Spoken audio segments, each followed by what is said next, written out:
Hey there, it's your career insider, Cindy Thomas. Welcome to Season 3 of the Insiders Career Club podcast, where industry professionals share the inside, and I've got that in air quotes, scoop on their careers. Listeners know that I'm an HR career professional who's been in TA for over 25 years. But did you also know that I coach clients and help them plan and grow their careers, manage career transitions, help refine your interviewing skills, or I can help you work on a job search strategy? Now, have you been passed over for a promotion or a raise? Maybe you're frustrated because you're interviewing but not getting the job offer. If that's happened to you, let me help you get back on track. Sign up for a free coaching call today with me at insiderscareerclub.com. Remember, it's possible for you to have a great and a fulfilling career. Let's get you the career you deserve. Now, don't go anywhere. Up next is a great podcast. Stay tuned.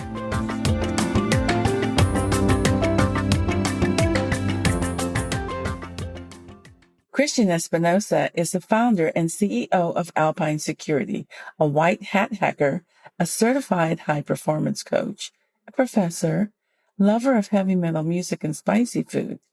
He's also an Air Force veteran and Ironman triathlete. No slouch there, huh? He used to value being the smartest person in the room, only to realize that his greatest contribution to leadership and the fight against cybercrime is his ability to bring his awareness to the issue through effective communication. He's a speaker, coach, and trainer in the secure methodology, helping to make the smartest people in the room the best leaders in the field. Let's talk about crime, cybercrime, and welcome him into the show. Christian, I am so pleased to have you on the show today. Welcome, welcome. Thank you, Cindy. I'm very pleased to be on the show as well.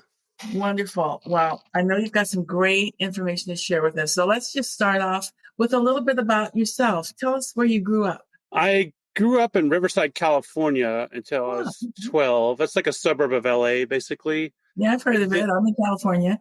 Oh, okay. Yeah, it's nice there. But then I moved to Arkansas, a town called Knoxville with a population of 800. Quite the culture shock going from a major big city in California to a small town in Arkansas with humidity and all that in fifth grade. I actually got like all Fs in fifth grade in Arkansas because I was so bored because the curriculum was like 3 grades behind California, So I remember changing the Fs to Bs on my report card so my mother wouldn't think I got Fs. How funny. But did you get caught up? I mean, did they catch up with your Fs to Bs later? I caught up. Yeah, I graduated number 2 in my class in high school and, got scholarships to the Air Force Academy as I went to college. It was in the military for a while as well. Uh-huh. Okay. All right. I know you've had a very interesting career. Right now, you're the founder and CEO of Alpine Security, but you've also been a cybersecurity engineer, you are a certified high-performance coach, and a professor. How many of those roles are you performing in right now? I sold Alpine Security in December of 2020 to Cerberus Sentinel. They're a publicly traded company on NASDAQ. Okay. And I stayed with them until June of this year, and I left the parent company in June. So right now, I started another cybersecurity company. It's referral only. So if I get interest, I have a platform to support my clients. And I'm working on my second book and doing some real estate investing. I still use my high performance coaching. I'm not actively doing coaching right now with clients, but the skills with high performance coaching, help me and I think help my interactions with other people as well. I'm no longer teaching as a professor. I stopped doing that about a year ago or so. Okay. And I've been thinking about getting back into that. I like training people as long as they're passionate about what they're learning. If they just want to check a box to get a job, I'm not that interested in training them. So, yeah. Yeah. It's much more fun if you don't have to drag somebody along, right? Right. I used to be a teacher, so I do understand that piece. Okay. So Share with us why you chose cybersecurity as your career focus. I was in the military in the Air Force for about 6 years. I did information assurance, protecting secret data, and I did some IT. And I thought, based on where I saw the world headed, and this was like in the early 90s, that cybersecurity would be like the next thing to worry about. So I decided to focus on that. And specifically, what interested me about it back then was doing penetration testing or being paid to break into someone's environment. I was really interested in that. And I did that for the majority of my career, which is very challenging. It can create a little anxiety, if you're physically trying to break into somewhere without getting caught. So I found all that very exciting and interesting. That's why I focused on it, really. I think also with my company, Alpine Security, one of the things that I am passionate about is protecting our advances in healthcare, like with medical devices, for instance. That's one of the things we focused on. There's a lot of advances in healthcare and a lot of advances with great medical devices, but there's also a lot of threats against those medical devices. And the average person on a hospital bed is connected to like 14 devices. So I would hate that all these advances we have to be kind of rolled back because of attackers breaking into like a drug infusion pump and killing somebody, or a pacemaker and killing somebody. So it's very tangible in the medical device space. It means something to me. I don't want like my loved one that's connected to a medical device to die because some attacker compromised the device. So it's similar to a police detective changing his mind to think like a criminal. And you also have to have the mindset of always thinking about how an outsider might try to breach the company's information system. Is that correct? That's a correct statement. And that's the majority of what I did and what my company did was penetration testing, or thinking like a criminal in order to break into an environment ethically and then tell the client how we got in and how they can fix the holes. So if a real cyber criminal tried to break in, we would have already fixed the ways that they could have got in. Okay. And so what about that particular work was so fulfilling to you? Was it the combination of both tech and just... The technical challenge as well as the creativity? Because a lot of the penetration testing we did involved a social engineering component where we were allowed to come up with some sort of campaign to try to trick somebody into clicking on a link or giving us their password and username, or a combination to something, or to put a thumb drive into a system. And the creativity in thinking through like, human behavior and what would cause someone to do a certain thing, combined with the challenges of it all and the risk, there's a risk of getting caught. So fortunately we have, if you're doing it ethically, you don't go to jail. So you have the get out of jail free card, you got the authorization. But, if you get caught, then the exercise is over typically. So it's a combination of all that, really. So let me ask you a question. So you're talking about the risk of getting caught. When a big breach has happened, they're not always sure how it happened. It takes time to figure it out. And a lot of times they don't figure it out. So it's not as easy as it used to be, is my understanding of being able to trace back and find who has hacked your system. Is that true of today's technology? We've gotten better at that in cybersecurity, but attribution is definitely the challenge, in placing a subject behind the keyboard specifically is a challenge. Because if I'm an attacker, I'm not going to attack you directly. I'm going to go through ideally several different countries that don't like each other by compromising systems in each of those countries. So then you have this jurisdiction issues as well, where one country was attacked. Like if I attack you from the US, but I'm actually go through Russia and Germany and Iceland, let's say, and I'm attacking somebody else in the US, it looks like the attack came from Iceland. So we have to work with Iceland to trace it back to Germany, to trace it back to Russia, to trace it back to the US. And all these countries don't like to share information very well. So it makes it difficult to find actually who did the attack. Okay. Because your information sources are limited, just from the perspective that these different countries don't want to share the information that they have. Yeah. That's one way of doing it. And then the other challenge is insurance providers now are kind of changing their tune. So they don't want to pay out with cyber insurance. So what their default now is that it's an act of war.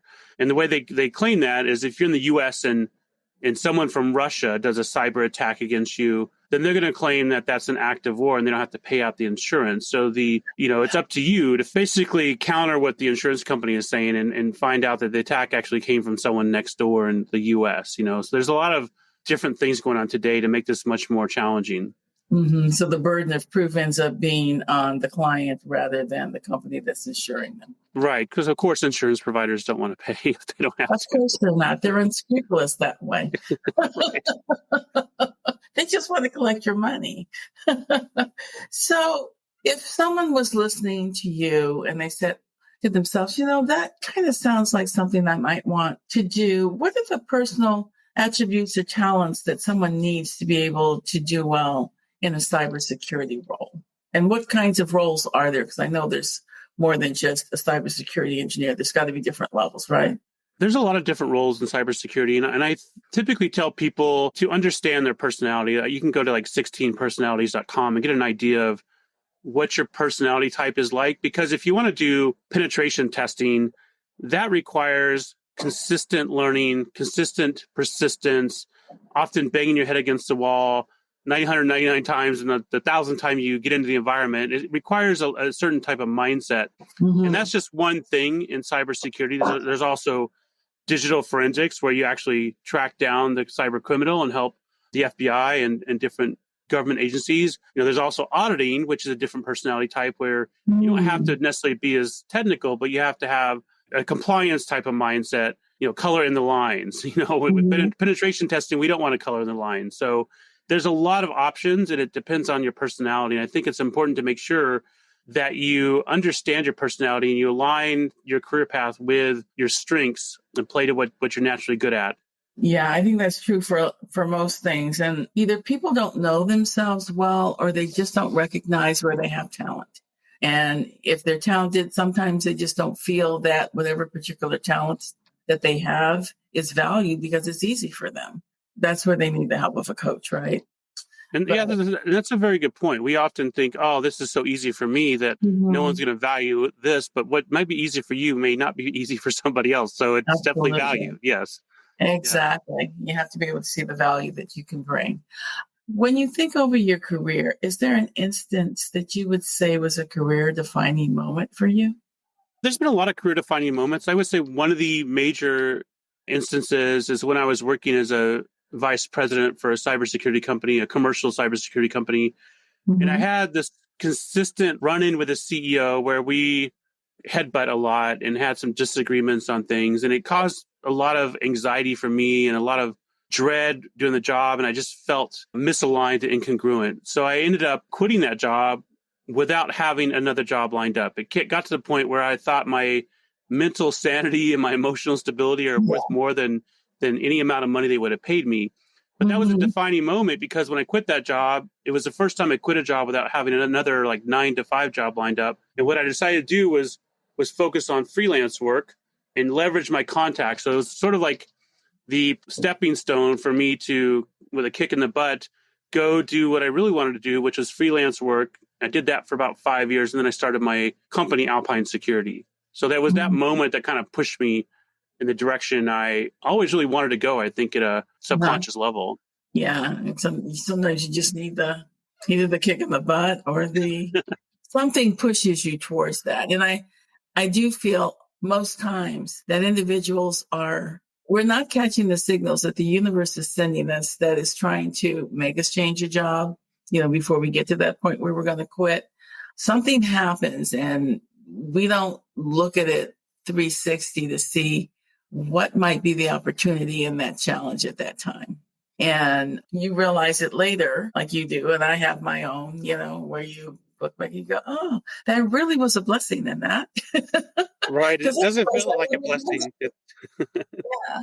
So what are some of the personal challenges that you have had to deal with, either in your business or maybe even in that VP role as the information technology piece of the company or department, that you had to deal with that really caused you to grow? The major personal challenges I had were when I was running my company, Alpine Security. I was the CEO and the founder, and I didn't have any investors. So it was all on me. 99.9%, I would say, of the problems we had were not a lack of my staff's technical skills or IQ, rational intelligence, or a lack of our process. It was a lack of people skills.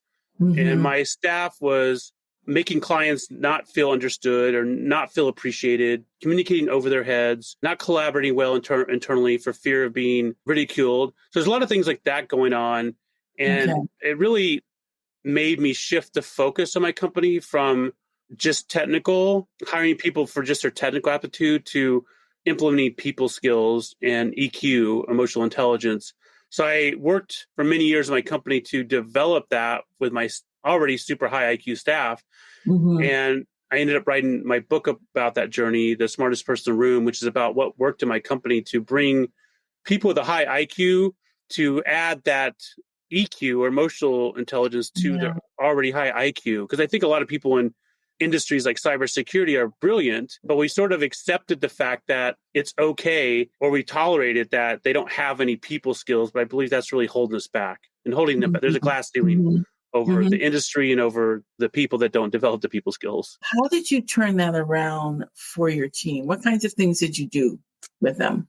A lot of things. Every Thursday, for instance, we had an hour block of training where we did training on communication, training on building rapport, neurolinguistic programming, like different aspects of the presuppositions in there, like how people are doing the best they can with the resources they have. People have different models of the world, emotional intelligence training, a lot of assessments on what motivates each of us and how our personality types are and how we should alter our communication when we're talking to somebody that's a little bit different than us. And just a lot of things along those lines. And I even had some, outside experts come in and do training on things as well, like emotional intelligence. So, and then when I got my current staff aligned, and I also established core values that I believe in, and I started hiring people based on the core values and their people skills first, before I ever looked at their technical skills. In the past, it was purely the technical skills.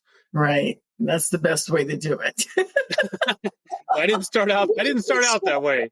Well, we always think that the technical piece, the knowledge piece is the strongest piece that we need. But if you can't, and it's a given, if someone's gone through a program, they pretty much have the basics of something. But the things that you can't really always teach to someone are the other things that, the ability to want to care about your client and, want to help them, to have that mentality of serving someone else. Not everybody has that. So, it's got to be part of your personality, because it's not always something that you can teach. You can teach it to them, but whether or not they get it and they actually translate it into the things that they do on a day-to-day basis, that's a whole different ball of wax there. Yeah, they have to have a growth mindset and want to learn the people skills. Otherwise, you're not going to have much success teaching them. No, and that's true. What are some of the biggest issues businesses face today with cybersecurity? Really a lack of understanding of the true risk, and a lack of understanding that they may be a target, especially small to medium-sized businesses. I often hear the owners say, well, we're too small to be a target. But the opposite is actually true, because a lot of the larger businesses have a relatively mature cybersecurity posture, where small to medium businesses do not. And if they're attacked with ransomware or something that takes their systems offline, or their client records are stolen, the fees are an average, I think, of $250 per record. So if you have 10,000 records stolen, that's, I think, $2.5 million. That's a big amount for a small business to have to deal with, especially now that the cyber insurance providers are kind of balking at covering things. And that breach and the amount associated with it can take a business out of business. And I've seen that happen a lot, especially with small medical practices that have a lot of client data that was stolen. Are the cyber criminal threats coming from everywhere? Or is there are they coming from, Russia? Are they coming from Africa? Where are they coming from?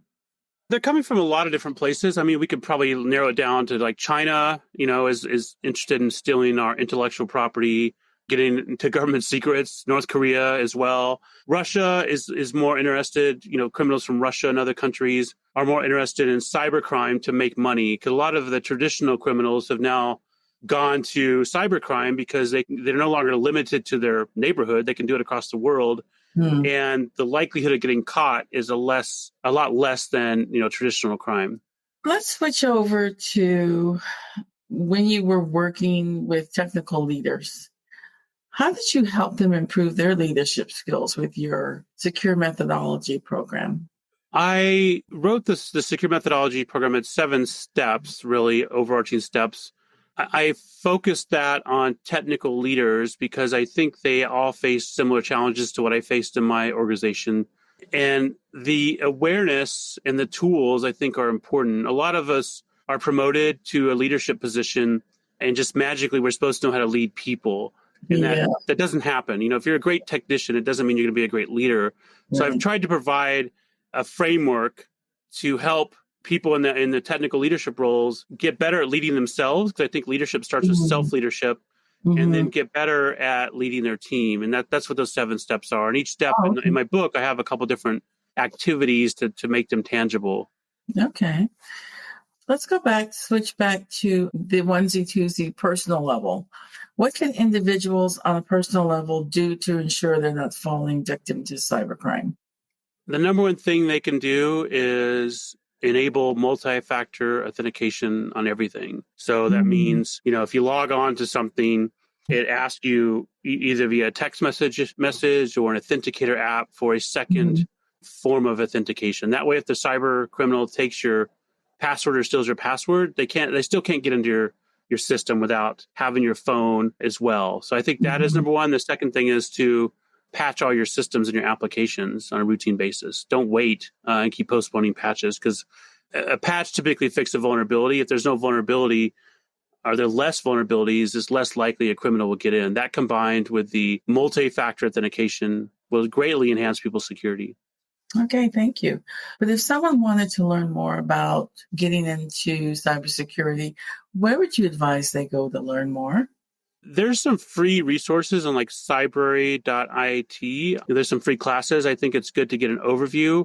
I also think if you're interested in cybersecurity, there's some people on LinkedIn that I'm connected with that are very good to follow, that are trying to help people get into the industry, because there's a lot of gatekeepers out there trying to keep people out of the industry for some reason. The combination of like the free classes, that have an overview of different topics, like on Cybrary, and then following people on LinkedIn that are giving free career advice or kind of opening the door or willing to mentor people in cybersecurity is important. Okay. So you want to tell us a little bit about the first book that you've written and maybe a little bit about what the second one's about? Yeah, my first book, The Smartest Person in the Room, is about the challenge I mentioned with my cybersecurity staff having the high IQ without the emotional intelligence. I mean, I had one of my engineers told me that the client just didn't get it. And what the client didn't get was the results of one of our penetration tests. And I thought, if the client doesn't get it, how are we going to make them more secure? The client needs to get it. And that was sort of a defining moment for me. I wrote the book on what worked for my company, and I have 7 steps in there. They seem like common sense, but common sense is always common practice, and they seem simple, but simple is always easy, I should say. The first one's awareness. I talk about how we all have blind spots and how we all have these programs that run based on a trigger, and it's important if we have a program or a habit that runs to be able to stop it and basically run a different one that serves us. Okay. I talk about mindset. In a growth mindset, we are capable of learning more than we think we are, but we have to have the right mindset. I talk about acknowledgement from a leadership perspective. One of the things I had challenges with is I didn't acknowledge myself. I'd finished like an Ironman triathlon, the world championship in like 2015, for instance, and I would just be on to the next thing and not even take a moment to like, hey, this is pretty cool. I did a lot of work to get here. And I realized that if I didn't acknowledge myself, I wouldn't acknowledge my staff. Right. Step 4 is communication. I'm a believer that the meaning of communication is the response you get. In cybersecurity, people always complain that the users don't understand, management doesn't understand, we're not getting the budget from the board of directors. And when you have the mindset that the meaning of communication is the response you get, that shifts the ownership back on you to alter how you communicate. And then step 5 is monotasking. I am a believer that we should do focused work, not multitask. I think multitasking is a waste of time, and it also inhibits presence. It's hard to be present with someone if you're on your phone and doing several things at once or thinking about something else, which inhibits your communication. Right. And with monotasking, your productivity will go up I would say at least 10 times. You're productive and not just busy like you are with multitasking. And then step 6 is empathy. I think in today's world, there's a lot of focus on division and how we're all different. We have politics and stances on vaccines and everything else we're constantly inundated with, where we kind of forget underlying all that, we're all humans and we have a lot of the same conditions in common. And when you strip away all these, quote, differences that I think are constantly pushed at us, it's easier to be empathetic. Step 7 is Kaizen. Kaizen is a Japanese word that means constant and never-ending improvement. With any of these steps, and with life in general, sometimes if we just have the attitude that I'm going to take the first step with the idea, I'm probably not going to get it right, but as long as I keep making improvements, I'll get better at a specific skill. So those are the 7 steps, and that's what I write about in the book. Very nice. How can people find you if they wanted to reach out to you? My website, christianespinosa.com. is the best way. I'm also on all social media platforms, even TikTok. I just joined TikTok recently. So, yeah. I don't know how big a following I have on TikTok, but I was told I have to be on TikTok. So I'm on TikTok. Yeah, I ignore TikTok. I don't do Twitter. I'm just LinkedIn and Instagram and a little bit of Facebook. And that's about it. Those are the big ones, I think. So. Yeah. Well, Christian, it's been delightful speaking to you. Thank you for sharing so much with us about your career and the things that you've done. I mean, you've had a very interesting career. If anybody's remotely thinking about cybersecurity, I think you've given them some good advice. Well, thank you. I appreciate you having me on the podcast, Cindy. Oh, I was very happy to have you. Thank you so much. Thanks for listening, and your support's a blessing. If you enjoyed the podcast, give us a positive rating on Apple. It will help our podcast ranking on all the major sites like Apple, Google, Spotify, etc. We release new podcasts every 2 weeks on the first and third Wednesdays. Now your support is needed. Keep listening and share these career-changing podcasts with your friends, your family, your coworkers, and anyone else you feel it will bless. In addition to the major sites, they can also find these podcasts on my website at insiderscareerclub.com. Now, if you're not happy with your career, let me help you. I can help you get your career on track. Sign up for a free coaching call with me today. Before you go, let's speak victory over you. You have a bright future. Good breaks are looking for you, and new doors are about to swing wide open with opportunity. Believe it. Until next time, take care.